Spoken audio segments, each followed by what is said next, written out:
Halo, perkenalkan, saya Nada Sepanya. Pada saat ini saya akan melakukan uji ANOVA, uji regresi linear sederhana dan berganda. Di sini saya sudah menyiapkan semua datanya.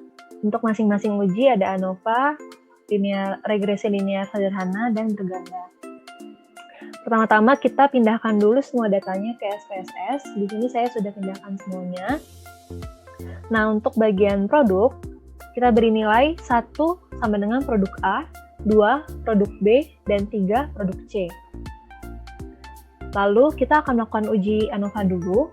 Uji ANOVA dilakukan untuk menguji apakah rata-rata dari beberapa kelompok memiliki nilai yang sama. Dengan hipotesis H0 itu tidak terdapat perbedaan antar kelompok dan H1 terdapat perbedaan antar kelompok. Kita langsung saja ke Analyze, lalu ke Compare Means, dan ke One Way ANOVA.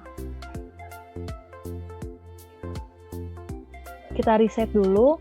Untuk vektornya itu produk,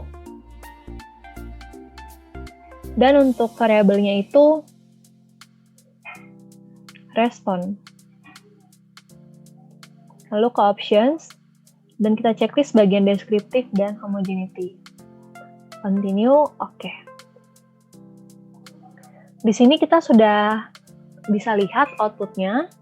Di sini menandakan rata-rata. Produk A ada rata-ratanya bernilai 4,5667, produk B 6,2667, produk C 8,0333 dengan total rata-rata 6,2889. Lalu kita akan membandingkan F-hitung dengan F-tabel. Ini F-hitungnya, DF-nya itu 2 dan nilai selain DF-nya itu N kurang 2, di mana N-nya itu 90 dengan dikurang 2 itu 88. Berarti nilainya itu yang harus dicocokkan pada F-tabel 2 dan 88. Dengan tingkat signifikansi 5%. Kita bisa lihat 2 dan 88. 88 berarti 3,10.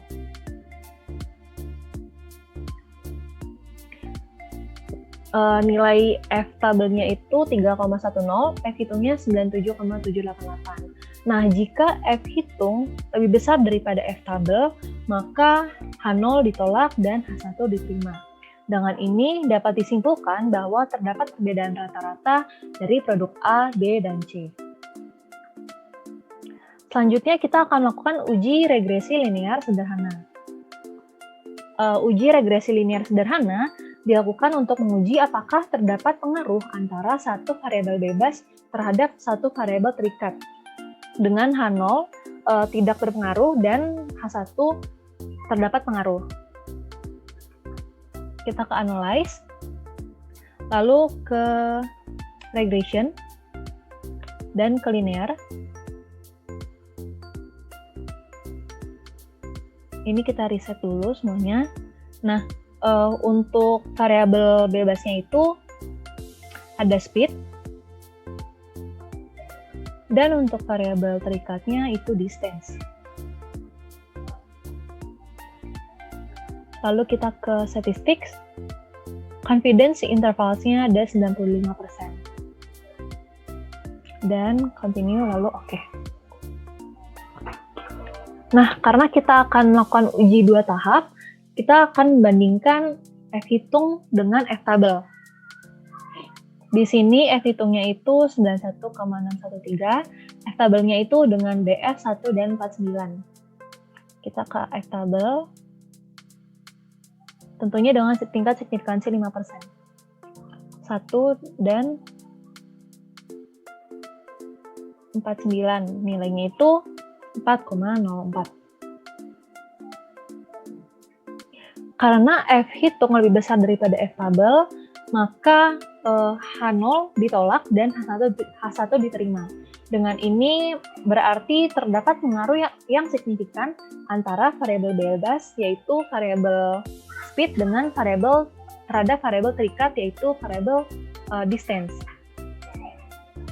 Lalu kita juga dapat membandingkan F-hitung dengan SIG. karena F hitung lebih besar daripada nilai SIG, maka H0 juga ditolak. Dengan ini dapat disimpulkan bahwa terdapat pengaruh yang signifikan antara variabel bebas terhadap variabel terikat. Lalu kita akan melakukan uji regresi linear berganda.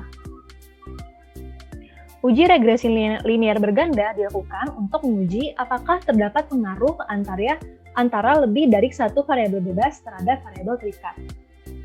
Kita ke analyze, lalu ke regression linear, kita reset karena tadi sudah melakukan uji regresi.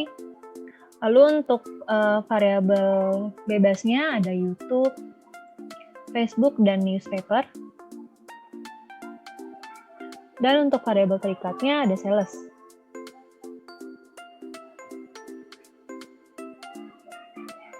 Lalu sama seperti tadi, confidence intervalsnya sebesar 95%, continue, dan oke.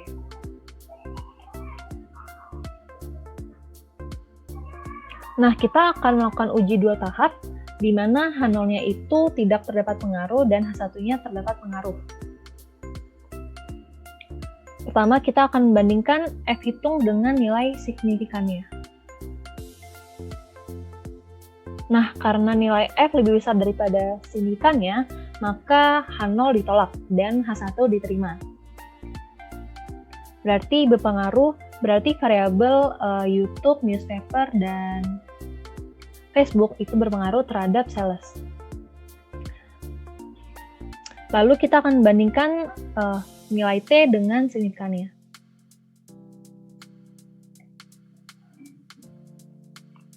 Kita bandingkan satu persatu. Untuk YouTube lebih besar daripada nilai signifikan, berarti terdapat pengaruh, berarti YouTube mempengaruhi sales, dan Facebook juga lebih besar daripada signifikan, berarti Facebook mempengaruhi sales, dan newspaper ternyata lebih kecil daripada signifikan, berarti newspaper tidak mempengaruhi sales. Nah, kita lihat juga di model summary-nya, pada R-square ternyata pada uji ini, yang mempengaruhi sales itu nilainya sebanyak 89,7%, dan sisanya dipengaruhi oleh faktor lainnya. Nah, sekian penjelasan dari saya terkait uji ANOVA, uji regresi linear sederhana, dan uji regresi linear berganda. Kiranya bermanfaat untuk teman-teman semua. Terima kasih.